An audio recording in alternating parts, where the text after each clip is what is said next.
Assalamualaikum warahmatullahi wabarakatuh. Perkenalkan, nama saya Yesa Nevasari dari kelompok 1. Saya di sini sebagai moderator dan di sini saya akan mempresentasikan penguatan negara dan kelemahan kebijakan Orde Baru bagi pembangunan masyarakat. Sebelumnya, saya akan memperkenalkan anggota dari kelompok 1. Yang pertama, ada Alvina Putri Setiawan sebagai penyaji dan penjawab. Yang kedua, Amisa Nur Handayani sebagai penyaji dan penulis. Yang ketiga, Syahdi Rokmana sebagai editor. Yang keempat, Sabrina Puspita Ningtyas sebagai penyaji. Dan yang terakhir, Tegar Ahmad Syadani sebagai penyaji. Yang pertama, penguatan negara dan kelemahan kebijakan Orde Baru bagi pembangunan masyarakat.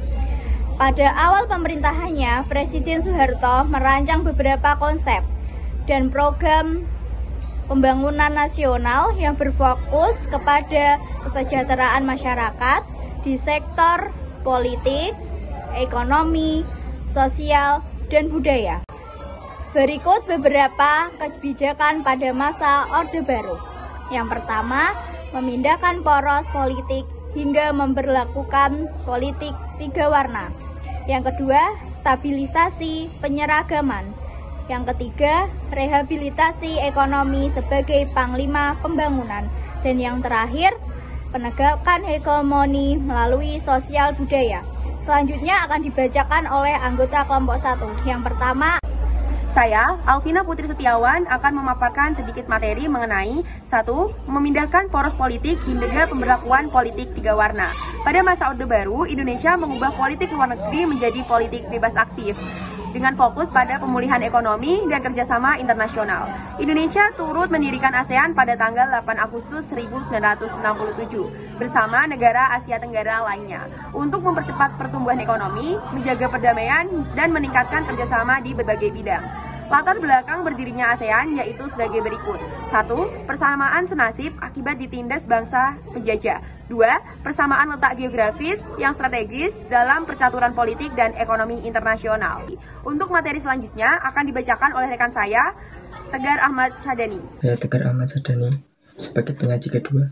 Pada 1976, Sekretariat ASEAN didirikan di Jakarta dengan H.R. Darsono sebagai sekjen pertama. Peran Indonesia pemaksaan ASEAN, penyelenggaraan KTI 1 dan 9, lokasi Sekretariat ASEAN dan proyek pangan. Pada masa Orde Baru dilakukan penyederhanaan Partai 1973 dan difusi ABRI untuk stabilisasi nasional serta pemilu rutin 6 kali 1971 sampai 1997. Perkenalkan, saya Sabrina Puspita Ningtyas sebagai penyaji. Kebijakan pembangunan Orde Baru, 1. Langkah awal yaitu stabilitas politik dan ekonomi, penyusunan Repelita atau rencana 5 tahun, pemilu 1971, pemberantasan G30 SPKI, pembersihan aparatur negara dari komunisme. 2. Trilogi pembangunan yaitu stabilitas nasional, pertumbuhan ekonomi tinggi, pemerataan pembangunan untuk keadilan sosial. 3. 8 jalur pemerataan, yaitu kebutuhan pokok, pendidikan, kesehatan, pekerjaan, usaha, partisipasi pembangunan, pemerataan wilayah, dan keadilan. Landasan pembangunan, yaitu Pancasila, UUD 1945, dan GBHN. saya Syahdi Rokmana sebagai penyaji. Rehabilitasi ekonomi Orde Baru fokus pada pengendalian hiperinflasi dan restrukturisasi utang luar negeri. Menarik investasi asing melalui Undang-Undang Penanaman Modal Asing pada tahun 1967. Dibentuk IGGI untuk mendukung pembangunan ekonomi. Ekonomi sebagai panglima pembangunan. Pertumbuhan ekonomi di Indonesia meningkat pesat karena fenomena oil boom pada 1970-an yang dipicu oleh boikot minyak OPEC dan revolusi Iran. Peningkatan pendapatan minyak digunakan untuk membiayai pembangunan, tetapi juga memicu korupsi, kolusi, dan nepotisme.